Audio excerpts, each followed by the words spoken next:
एक ही अपना राम है, एक ही अल्लाह ताला है, बिखरे बिखरे मोती हैं हम लेकिन माला एक है।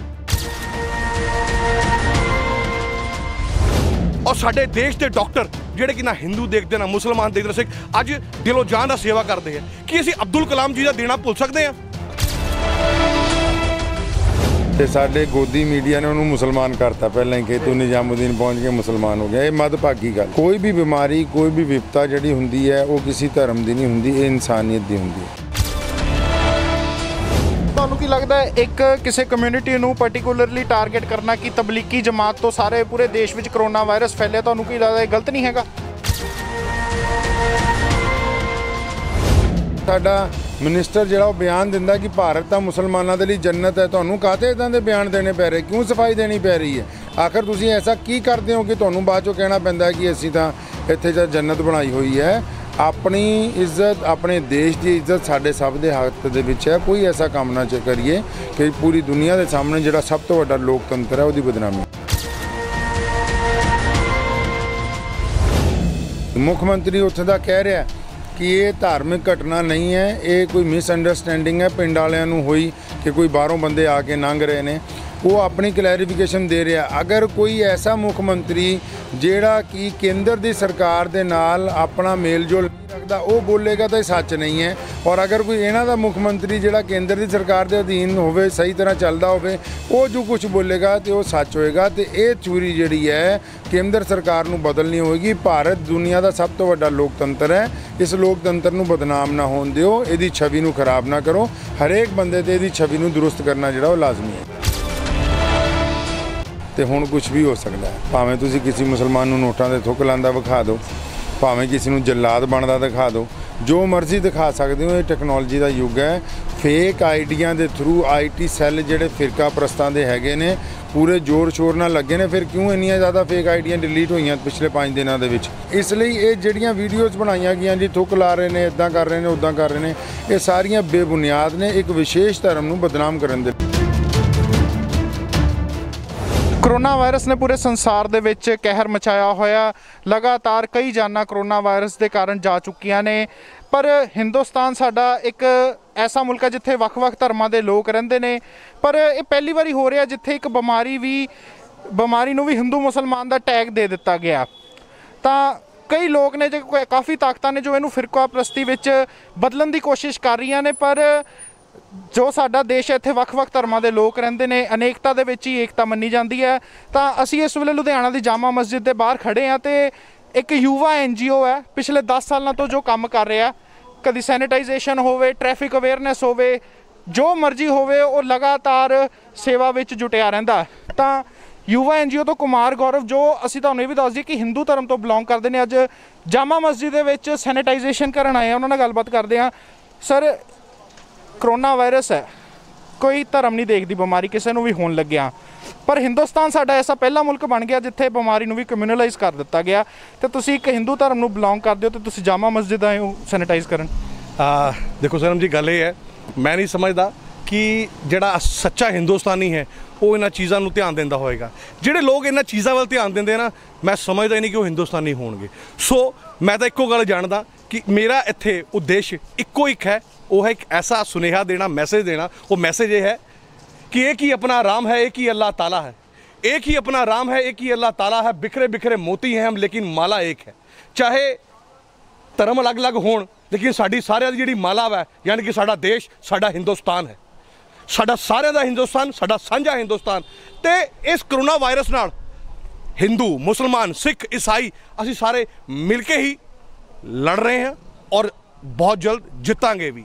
ਉਹਦੇ ਨਾਲ मैं एक गल सारिਆਂ ਨੂੰ सुनेहा होर देना चाहना कि इस टाइम ਆਪਾਂ ਸਾਰੇ ਅਜਿਹੀਆਂ ਗੱਲਾਂ ਛੱਡ ਕੇ ਇੱਕ ਹੋ ਕੇ ਸਭ ਤੋਂ ਪਹਿਲਾਂ ਤਾਂ ਜੇ ਲੜਾਈ ਜਿੱਤਣੀ ਹੈ ਨਾ, ਤਾਂ ਮੇਰੀ ਬੇਨਤੀ ਹੈ ਉਹਨਾਂ ਲੋਕਾਂ ਨਾਲ ਜਿਨ੍ਹਾਂ ਨੂੰ ਜਿਹੜੇ ਕਰੋਨਾ ਪੋਜ਼ਿਟਿਵ ਵੀ ਹੈ ਉਹਨਾਂ ਨੂੰ ਪਿਆਰ ਨਾਲ, ਕਿਉਂਕਿ ਉਹਨਾਂ ਲੋਕਾਂ ਨਾਲ ਨਫ਼ਰਤ ਕਰਨ ਦਾ ਵੇਲਾ ਨਹੀਂ ਹੈ, ਪਿਆਰ ਨਾਲ, ਉਹ ਸਾਡੇ ਆਪਣੇ ਹੀ ਹੈ।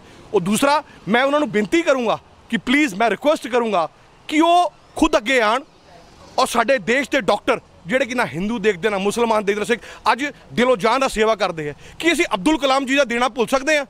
कभी भी नहीं। सो सैल्यूट है। सो इसे भाईचारे के नाल मैं यही एक सारिਆਂ ਨੂੰ पैगाम देना चाहना कि आओ रल मिल के इस करोना नामक बीमारी तो आपां जित प्राप्त कर सकते हैं। ਔਰ ਜਿੱਤਾਂਗੇ। ਮਾਰਗੋ ਕਿੰਨੀ ਦੇਰ ਤੋਂ ਤੁਸੀਂ ਸੈਨੀਟਾਈਜੇਸ਼ਨ ਦਾ ਕੰਮ ਕਰ ਰਹੇ ਹੋ? ਸੈਨੀਟਾਈਜੇਸ਼ਨ ਜਦੋਂ ਤੋਂ ਲਾਕਡਾਊਨ ਸ਼ੁਰੂ ਹੋਇਆ ਉਦੋਂ ਤੋਂ ਸਾਡੀ ਟੀਮ ਲੱਗੀ ਹੋਈ ਹੈ ਵੱਖ-ਵੱਖ ਏਰੀਏ ਦੇ ਵਿੱਚ, ਚਾਹੇ ਦੁੱਖ ਨਿਵਾਰਨ ਗੁਰਦੁਆਰਾ ਸਾਹਿਬ ਹੋਵੇ, ਚਾਹੇ ਸੰਗਲਾਵਾਲਾ ਸ਼ਿਵਾਲਿਆ ਮੰਦਿਰ ਹੋਵੇ, ਚਾਹੇ ਚਰਚ ਹੋਣ, ਚਾਹੇ ਅਲੱਗ-ਅਲੱਗ ਏਰੀਏ ਹੋਣ, ਚਾਹੇ SCP ਬਿਲਡਿੰਗ ਹੋਵੇ, ਕਮਿਸ਼ਨਰ ਬਿਲਡਿੰਗ ਹੋਵੇ, CMO ਹਾਊਸ ਹੋਵੇ, ਚਾਹੇ ਅਲੱਗ-ਅਲੱਗ ਏਰੀਆਜ਼ ਹੋਣ ਜਿੱਥੇ ਰੈਜ਼ੀਡੈਂਸ਼ੀਅਲ ਲੋਕ ਰਹਿੰਦੇ ਹੈ, ਸਾਡੀ ਟੀਮ ਹਮੇਸ਼ਾ ਤਿਆਰ ਰਹਿੰਦੀ ਹੈ। ਸਰਮ ਜੀ, ਇੱਕ ਮੈਂ ਗੱਲ ਹੋਰ ਕਹਿਣਾ ਚਾਹੂੰਗਾ ਕਿ ਜਿਵੇਂ ਕਿ ਆਪਾਂ ਸਾਰਿਆਂ ਨੂੰ ਪਤਾ ਹੈ ਕਿ ਰਮਜ਼ਾਨ ਦਾ ਪਾਕ ਮਹੀਨਾ ਸ਼ੁਰੂ ਹੋ ਚੁੱਕਿਆ ਹੈ, ਸੋ ਮੈਂ ਆਪਣੇ ਸਾਰੇ ਮੁਸਲਮਾਨ ਭਰਾਵਾਂ ਨੂੰ ਰਮਜ਼ਾਨ ਦੇ ਇਸ ਪਾਕ ਮਹੀਨੇ ਦੀ ਵਧਾਈ ਦੇਣਾ ਚਾਹਾਂਗਾ ਔਰ ਪਰਮਾਤਮਾ ਅੱਗੇ ਹੀ ਅਰਦਾਸ ਕਰਦਾ ਵਾਂ ਕਿ ਆਪਾਂ ਰਲ ਮਿਲ ਕੇ ਹੀ ਅਰਦਾਸ ਕਰੀਏ ਸਾਰੇ ਕਿ ਪਰਮਾਤਮਾ ਜਲਦ ਤੋਂ ਜਲਦ ਇਹ ਕਰੋਨਾ ਵਾਇਰਸ ਨਾਮਕ ਬਿਮਾਰੀ ਸਾਡੇ ਦੇਸ਼ 'ਚੋਂ ਖਤਮ ਹੋ ਜਾਏ ਔਰ ਅਸੀਂ ਜਿਵੇਂ ਦੀਵਾਲੀ ਤੇ ਖੀਰ ਸਾਰੇ ਮਿਲ ਕੇ ਖਾਂਦੇ ਆ, ਉਵੇਂ ਅਸੀਂ ਮਿਲ ਕੇ ਸਵਈਆਂ ਵੀ ਸਾਰੇ ਖਾਈਏ। ਬਹੁਤ ਬਹੁਤ ਵਧੀਆ ਕੰਮ ਕਰ ਰਹੇ ਹੋ। ਤੇ ਸਾਡੇ ਨਾਲ ਲੁਧਿਆਣਾ ਜਾਮਾ ਮਸਜਿਦ ਦੇ ਸ਼ਾਹੀ ਇਮਾਮ ਵੀ ਸਾਡੇ ਨਾਲ ਮੌਜੂਦ ਨੇ। ਇਮਾਮ ਸਾਹਿਬ, ਹਿੰਦੁਸਤਾਨ ਸਾਡਾ ਪਹਿਲਾ ਮੁਲਕ ਇਹੋ ਜਿਹਾ ਬਣ ਗਿਆ ਜਿੱਥੇ ਕਰੋਨਾ ਵਾਇਰਸ ਨੂੰ ਵੀ ਕਮਿਊਨਲ ਵਾਇਰਸ ਦਾ ਨਾਮ ਦੇ ਦਿੱਤਾ ਗਿਆ। ਤੁਹਾਨੂੰ ਕੀ ਲੱਗਦਾ ਇੱਦਾਂ ਕਿਉਂ ਹੋ ਰਿਹਾ? ਇੱਦਾਂ ਕਿ ਕਰੋਨਾ ਵਾਇਰਸ ਜਿਹੜਾ ਚਾਈਨਾ ਦੇ ਯੂਹਾਨ ਤੋਂ ਸ਼ੁਰੂ ਹੋਇਆ, ਇਟਲੀ 'ਚ ਉਹਨੇ ਬਹੁਤ ਲੋਕਾਂ ਦਾ ਨੁਕਸਾਨ ਕੀਤਾ, ਅਮਰੀਕਾ 'ਚ ਕੀਤਾ, ਲੇਕਿਨ ਜਦੋਂ ਇੰਡੀਆ ਪਹੁੰਚਿਆ ਤੇ ਸਾਡੇ ਗੋਦੀ ਮੀਡੀਆ ਨੇ ਉਹਨੂੰ ਮੁਸਲਮਾਨ ਕਰਤਾ। ਪਹਿਲਾਂ ਹੀ ਕਿ ਤੂੰ ਨਿਜ਼ਾਮੁਦੀਨ ਪਹੁੰਚ ਕੇ ਮੁਸਲਮਾਨ ਹੋ ਗਿਆ। ਇਹ ਮੱਦਭਾਗੀ ਗੱਲ ਹੈ। ਕੋਈ ਵੀ ਬਿਮਾਰੀ, ਕੋਈ ਵੀ ਵਿਪਤਾ ਜਿਹੜੀ ਹੁੰਦੀ ਹੈ ਉਹ ਕਿਸੇ ਧਰਮ ਦੀ ਨਹੀਂ ਹੁੰਦੀ, ਇਹ ਇਨਸਾਨੀਅਤ ਦੀ ਹੁੰਦੀ ਹੈ ਔਰ ਸਾਨੂੰ ਜ਼ਰੂਰੀ ਹੈ ਕਿ ਉਸ ਵਿਪਤਾ ਦੇ ਖਿਲਾਫ ਸਾਰੇ ਧਰਮਾਂ ਦੇ ਲੋਕ ਇਕਜੁੱਟ ਹੋ ਕੇ ਏਕਤਾ ਦਾ ਪ੍ਰਤੀਕ ਬਣਨ ਔਰ ਉਸ ਦੇ ਖਿਲਾਫ ਲੜਨ। ਤੇ ਮੈਂ ਇਹ ਸਮਝਦਾ ਹਾਂ ਕਿ ਜਿਹੜੇ ਨੈਸ਼ਨਲ ਮੀਡੀਆ 'ਚ ਜਿਹੜੇ ਲੋਕ ਬੈਠੇ ਨੇ ਉਹਨਾਂ ਨੂੰ ਘੱਟੋ ਘੱਟ ਐਸੇ ਦੁੱਖ ਦੀ ਘੜੀ 'ਚ ਜਦ ਪੂਰੀ ਦੁਨੀਆ ਇੱਕ ਵਾਰੀ ਲਾਕਡਾਊਨ ਹੋ ਗਈ ਔਰ ਆਪਣੀ ਆਪਣੀ ਜਗ੍ਹਾ ਰੁਕ ਗਈ ਹੈ, ਤੇ ਇਸ ਵੇਲੇ ਤਾਂ ਆ ਕੇ ਘੱਟੋ ਘੱਟ ਧਰਮ ਦਾ ਜਿਹੜਾ ਕਾਰੋਬਾਰ ਹੈ ਉਹ ਨਹੀਂ ਕਰਨਾ ਚਾਹੀਦਾ। ਤੁਹਾਨੂੰ ਕੀ ਲੱਗਦਾ ਹੈ ਇੱਕ ਕਿਸੇ ਕਮਿਊਨਿਟੀ ਨੂੰ ਪਾਰਟਿਕੂਲਰਲੀ ਟਾਰਗੇਟ ਕਰਨਾ ਕਿ ਤਬਲੀਗੀ ਜਮਾਤ ਤੋਂ ਸਾਰੇ ਪੂਰੇ ਦੇਸ਼ ਵਿੱਚ ਕਰੋਨਾ ਵਾਇਰਸ ਫੈਲਿਆ, ਤੁਹਾਨੂੰ ਕੀ ਲੱਗਦਾ ਇਹ ਗਲਤ ਨਹੀਂ ਹੈਗਾ? ਟਰੰਪ ਜੀ ਆਏ ਸੀ, ਕਈ ਲੱਖ ਲੋਕਾਂ ਨੂੰ ਨਾਲ ਲੈ ਕੇ ਅਮਰੀਕਾ ਤੋਂ ਆਏ। ਪੰਜਾਬ ਦੇ ਵਿੱਚ ਜਿਹੜੇ ਪਹਿਲਾਂ ਜਿੰਨੇ ਕੇਸਿਸ ਹੋਏ ਨੇ ਉਹਨਾਂ ਦਾ ਧਰਮ ਕੀ ਹੈ? ਜਿਹੜੇ ਕੇਰਲਾ ਦੇ ਵਿੱਚ, ਮਹਾਰਾਸ਼ਟਰ 'ਚ 400 ਤੋਂ ਉੱਤੇ ਕਰੋਨਾ ਦੇ ਪੇਸ਼ੈਂਟ ਨੇ, ਉਹਨਾਂ ਦਾ ਧਰਮ ਕੀ ਹੈ? ਇਹ ਤਾਂ ਇੱਕ ਮੁੱਦਾ ਬਣਾਇਆ ਗਿਆ ਹੈ ਜਿਹੜਾ ਬਿਲਕੁਲ ਸਰਾਸਰ ਗਲਤ ਔਰ ਨਜਾਇਜ਼ ਮੁੱਦਾ ਹੈ। ਮੈਂ ਸਮਝਦਾ ਕਿ ਐਦਾਂ ਦੇ ਮੁੱਦਿਆਂ ਕਰਕੇ ਪਿੱਛੇ ਤੁਸੀਂ ਦੇਖੋ ਪਰਸੋਂ ਨਰਸੋਂ ਟਵਿੱਟਰ ਤੇ ਟ੍ਰੈਂਡ ਚੱਲਿਆ ਔਰ ਅਰਬ ਦੇਸ਼ਾਂ 'ਚ ਸਾਡੇ ਮੁਲਕ ਦੀ ਇੰਨੀ ਬੇਇੱਜ਼ਤੀ ਹੋਈ, ਉਹਨਾਂ ਨੂੰ ਪਤਾ ਲੱਗਿਆ ਵੀ ਇੱਥੇ ਕਰ ਕੀ ਰਹੇ ਹੋ ਤੁਸੀਂ ਘੱਟ ਗਿਣਤੀਆਂ ਦੇ ਨਾਲ। ਔਰ ਉਸ ਤੋਂ ਬਾਅਦ ਸਾਡਾ ਮਿਨਿਸਟਰ ਜਿਹੜਾ ਉਹ ਬਿਆਨ ਦਿੰਦਾ ਕਿ ਭਾਰਤ ਤਾਂ ਮੁਸਲਮਾਨਾਂ ਦੇ ਲਈ ਜੰਨਤ ਹੈ। ਤੁਹਾਨੂੰ ਕਾਹਤੇ ਇੱਦਾਂ ਦੇ ਬਿਆਨ ਦੇਣੇ ਪੈ ਰਹੇ, ਕਿਉਂ ਸਫਾਈ ਦੇਣੀ ਪੈ ਰਹੀ ਹੈ? ਆਖਰ ਤੁਸੀਂ ਐਸਾ ਕੀ ਕਰਦੇ ਹੋ ਕਿ ਤੁਹਾਨੂੰ ਬਾਅਦ 'ਚੋਂ ਕਹਿਣਾ ਪੈਂਦਾ ਕਿ ਅਸੀਂ ਤਾਂ ਇੱਥੇ ਜਾਂ ਜੰਨਤ ਬਣਾਈ ਹੋਈ ਹੈ? ਆਪਣੀ ਇੱਜ਼ਤ, ਆਪਣੇ ਦੇਸ਼ ਦੀ ਇੱਜ਼ਤ ਸਾਡੇ ਸਭ ਦੇ ਹੱਥ ਦੇ ਵਿੱਚ ਹੈ। ਕੋਈ ਐਸਾ ਕੰਮ ਨਾ ਕਰੀਏ ਕਿ ਪੂਰੀ ਦੁਨੀਆ ਦੇ ਸਾਹਮਣੇ ਜਿਹੜਾ ਸਭ ਤੋਂ ਵੱਡਾ ਲੋਕਤੰਤਰ ਹੈ ਉਹਦੀ ਬਦਨਾਮੀ ਹੋਵੇ। ਕਾਫੀ ਸੋਸ਼ਲ ਮੀਡੀਆਜ਼ ਤੇ ਵੀਡੀਓਜ਼ ਵੀ ਚੱਲਦੀਆਂ ਨੇ ਵੀ ਤੁਸੀਂ ਦੇਖੇ ਹੋਣਗੀਆਂ ਵੀ ਨੋਟਾਂ ਤੇ ਥੁੱਕ ਰਹੇ ਨੇ ਜਾਂ ਕੁਝ ਹੋ ਰਿਹਾ। ਉਹ ਚੀਜ਼ਾਂ ਕੀ ਨੇ, ਕਿਉਂ ਉਹ ਫਿਰ ਬਾਹਰ ਆਉਂਦਾ? ਕਿਉਂਕਿ ਉਹਦੇ ਨਾਲ ਹੀ ਲੋਕਾਂ ਦੇ ਦਿਮਾਗ ਤੇ ਕਾਫੀ ਬੁਰਾ ਅਸਰ ਪੈ ਰਿਹਾ। ਦੇਖੋ, ਅੱਜ 2020 ਦੇ ਯੁੱਗ ਦੇ ਵਿੱਚ ਜਦ ਕਿ ਟੈਕਨੋਲੋਜੀ ਇੰਨੀ ਉੱਤੇ ਪਹੁੰਚ ਗਈ ਹੈ ਕਿ ਇੱਕ ਬੰਦੇ ਦੇ ਜਿਸਮ ਤੋਂ ਸਿਰ ਲਾ ਕੇ ਦੂਜੇ ਦਾ ਲਾ ਦਈਦਾ ਹੈ, ਤੇ ਹੁਣ ਕੁਝ ਵੀ ਹੋ ਸਕਦਾ ਹੈ। ਭਾਵੇਂ ਤੁਸੀਂ ਕਿਸੇ ਮੁਸਲਮਾਨ ਨੂੰ ਨੋਟਾਂ ਦੇ ਥੁੱਕ ਲਾਉਂਦਾ ਵਿਖਾ ਦਿਓ, ਭਾਵੇਂ ਕਿਸੇ ਨੂੰ ਜੱਲਾਦ ਬਣਦਾ ਦਿਖਾ ਦਿਓ, ਜੋ ਮਰਜ਼ੀ ਦਿਖਾ ਸਕਦੇ ਹੋ। ਇਹ ਟੈਕਨੋਲੋਜੀ ਦਾ ਯੁੱਗ ਹੈ। ਫੇਕ ਆਈਡੀਆਂ ਦੇ ਥਰੂ IT ਸੈੱਲ ਜਿਹੜੇ ਫਿਰਕਾ ਪ੍ਰਸਤਾਂ ਦੇ ਹੈਗੇ ਨੇ ਪੂਰੇ ਜ਼ੋਰ ਸ਼ੋਰ ਨਾਲ ਲੱਗੇ ਨੇ। ਫਿਰ ਕਿਉਂ ਇੰਨੀਆਂ ਜ਼ਿਆਦਾ ਫੇਕ ਆਈਡੀਆਂ ਡਿਲੀਟ ਹੋਈਆਂ ਪਿਛਲੇ 5 ਦਿਨਾਂ ਦੇ ਵਿੱਚ? ਜਦ ਮੁੱਦਾ ਉੱਠਿਆ ਪੂਰੀ ਦੁਨੀਆ 'ਚ, ਜਦ ਟਵਿੱਟਰ 'ਤੇ ਗੱਲ ਆ ਗਈ ਕਿ ਲੋਕੀ ਜਿਹੜੇ ਨੇ ਇੱਕ ਧਰਮ ਨੂੰ ਵਿਸ਼ੇਸ਼ ਨੂੰ ਬਦਨਾਮ ਕਰ ਰਹੇ ਨੇ, ਕਿਉਂ ਲੋਕਾਂ ਨੇ ਆਪਣੇ ਟਵੀਟ ਜਿਹੜੇ ਲਗਾਤਾਰ ਡਿਲੀਟ ਕੀਤੇ ਨੇ? ਇਹਦਾ ਮਤਲਬ ਕਿਤੇ ਨਾ ਕਿਤੇ ਝੂਠ ਹੈ। ਝੂਠ ਨੂੰ ਹੀ ਮਿਟਣਾ ਹੁੰਦਾ ਹੈ, ਝੂਠ ਨੂੰ ਹੀ ਡਿਲੀਟ ਹੋਣਾ ਹੁੰਦਾ, ਸੱਚ ਤਾਂ ਕਦੀ ਡਿਲੀਟ ਨਹੀਂ ਹੁੰਦਾ। ਇਸ ਲਈ ਇਹ ਜਿਹੜੀਆਂ ਵੀਡੀਓਜ਼ ਬਣਾਈਆਂ ਗਈਆਂ ਜੀ, ਥੁੱਕ ਲਾ ਰਹੇ ਨੇ, ਇੱਦਾਂ ਕਰ ਰਹੇ ਨੇ, ਉੱਦਾਂ ਕਰ ਰਹੇ ਨੇ, ਇਹ ਸਾਰੀਆਂ ਬੇਬੁਨਿਆਦ ਨੇ, ਇੱਕ ਵਿਸ਼ੇਸ਼ ਧਰਮ ਨੂੰ ਬਦਨਾਮ ਕਰਨ ਦੇ ਲਈ। ਮਹਾਰਾਸ਼ਟਰ 2 ਸਾਧੂਆਂ ਤੇ ਅਟੈਕ ਹੁੰਦਾ, ਕਰੀਬ 110 ਬੰਦੇ ਅਰੈਸਟ ਕੀਤੇ ਜਾਂਦੇ ਨੇ ਤੇ ਮੀਡੀਆ ਦੇ ਵਿੱਚ ਸਾਰੇ ਪਾਸੇ ਆ ਜਾਂਦਾ ਕਿ ਮੁਸਲਮਾਨਾਂ ਨੇ ਸਾਧੂਆਂ ਨੂੰ ਮਾਰਿਆ। ਪਰ ਬਾਅਦ ਵਿੱਚ ਉੱਥੇ ਹੀ ਹੋਮ ਮਿਨਿਸਟਰੀ ਕਹਿੰਦੀ ਹੈ ਕਿ ਅਸੀਂ 110 ਬੰਦਿਆਂ ਨੂੰ ਅਰੈਸਟ ਕੀਤਾ ਤੇ ਉਹਨਾਂ ਵਿੱਚੋਂ ਇੱਕ ਵੀ ਮੁਸਲਮਾਨ ਨਹੀਂ ਹੈਗਾ। ਤੇ ਬਾਰ-ਬਾਰ ਇੱਦਾਂ ਕਿਉਂ ਇੱਕੋ ਹੀ ਕਮਿਊਨਿਟੀ ਤੇ ਅਟੈਕ ਕੀਤਾ ਜਾ ਰਿਹਾ? ਇੱਦਾਂ ਨਾ, ਮੀਡੀਆ ਕੋ ਕੰਮ ਕੋਈ ਨਹੀਂ। ਜਿਹੜਾ ਨੈਸ਼ਨਲ ਸਟਰੀਮ ਮੀਡੀਆ, ਜਿਹਨੂੰ ਅੱਜ ਕੱਲ੍ਹ ਗੋਦੀ ਮੀਡੀਆ ਦਾ ਨਾਮ ਦੇ ਦਿੱਤਾ ਗਿਆ ਹੈ, ਹੁਣ ਜਿਹੜਾ ਮਹਾਰਾਸ਼ਟਰ ਦੇ ਵਿੱਚ ਹੋਇਆ 2 ਸਾਧੂਆਂ ਦੇ ਨਾਲ ਮੱਦਭਾਗੀ ਘਟਨਾ, ਉਸ ਘਟਨਾ ਨੂੰ ਵੀ ਧਰਮ ਦੇ ਨਾਲ ਜੋੜਨ ਦੀ ਕੋਸ਼ਿਸ਼ ਕੀਤੀ ਗਈ। ਮੁੱਖ ਮੰਤਰੀ ਉੱਥੇ ਦਾ ਕਹਿ ਰਿਹਾ ਕਿ ਇਹ ਧਾਰਮਿਕ ਘਟਨਾ ਨਹੀਂ ਹੈ, ਇਹ ਕੋਈ ਮਿਸਅੰਡਰਸਟੈਂਡਿੰਗ ਹੈ ਪਿੰਡ ਵਾਲਿਆਂ ਨੂੰ ਹੋਈ ਕਿ ਕੋਈ ਬਾਹਰੋਂ ਬੰਦੇ ਆ ਕੇ ਲੰਘ ਰਹੇ ਨੇ।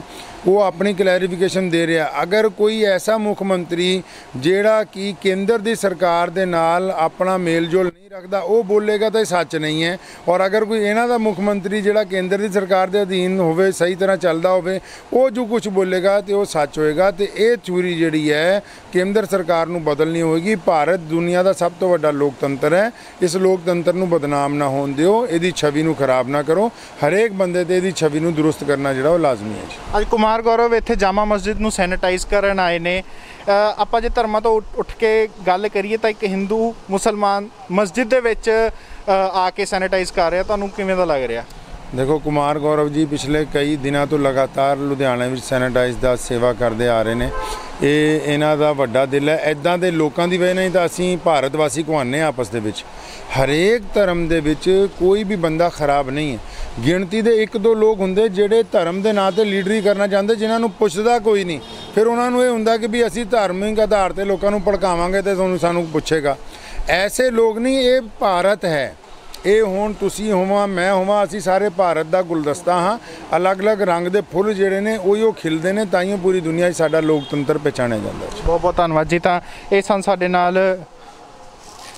ਸਾਡੇ ਨਾਲ ਸ਼ਾਹੀ ਇਮਾਮ ਜਾਮਾ ਮਸਜਿਦ ਤੇ। ਤੁਹਾਨੂੰ ਪਹਿਲਾਂ ਅਸੀਂ ਕੁਮਾਰ ਗੌਰਵ ਨਾਲ ਵੀ ਗੱਲਬਾਤ ਕੀਤੀ ਹੈ, ਜੋ ਲਗਾਤਾਰ ਪਿਛਲੇ ਕਾਫੀ ਦਿਨਾਂ ਤੋਂ ਸੈਨੀਟਾਈਜੇਸ਼ਨ ਦਾ ਪੂਰੇ ਸ਼ਹਿਰ ਦੇ ਵਿੱਚ ਕੰਮ ਕਰ ਰਹੇ ਨੇ। ਸਿਰਫ ਕਰੋਨਾ ਵਾਇਰਸ ਕਰਕੇ ਜੋ ਸੈਨੀਟਾਈਜੇਸ਼ਨ ਦਾ ਕੰਮ ਕਰ ਰਹੇ ਨੇ, ਇਹ ਨਹੀਂ ਤਾਂ ਪਹਿਲਾਂ ਪਿਛਲੇ 10 ਸਾਲਾਂ ਤੋਂ ਹੀ ਇਹ ਵੱਖ-ਵੱਖ ਫੀਲਡ ਦੇ ਵਿੱਚ, ਚਾਹੇ ਉਹ ਟ੍ਰੈਫਿਕ ਅਵੇਅਰਨੈਸ ਹੋਵੇ, ਚਾਹੇ ਕੁਝ ਵੀ ਹੋਵੇ, ਇਹ ਪ੍ਰਸ਼ਾਸਨ ਦੇ ਨਾਲ ਮਿਲ ਕੇ ਬਹੁਤ ਵਧੀਆ ਕੰਮ ਕਰਦੇ ਨੇ। ਕਾਫੀ ਇਹਨਾਂ ਨੇ ਕੰਮ ਕਰਵਾਏ ਨੇ। ਸ਼ਹਿਰ ਦੇ ਜੋ ਸ਼ਹਿਰ ਨੂੰ ਜ਼ਰੂਰਤਾਂ ਸੀਗੀਆਂ ਉਹ ਇਹਨਾਂ ਨੇ ਕਾਫੀ ਅੰਦੋਲਨ ਕਰਕੇ ਆਪਣੇ ਚਲਾਏ ਨੇ। ਤਾਂ ਸਲਾਮ ਹੈ ਇਹੋ ਜਿਹੇ ਲੋਕਾਂ ਨੂੰ ਜੋ ਇਸ ਔਖੀ ਘੜੀ ਦੇ ਵਿੱਚ ਵੀ ਇੰਨਾ ਚੰਗਾ ਕੰਮ ਕਰ ਰਹੇ ਨੇ। ਤਾਂ ਵਧੇਰੇ ਅਪਡੇਟਸ ਸੀ ਸਾਡੇ ਨਾਲ ਜੁੜੇ ਰਹੋ। ਲੁਧਿਆਣਾ ਤੋਂ ਸਨਮਜੀਤ ਸਿੰਘ, ਲੁਧਿਆਣਾ ਟਾਈਮਸ।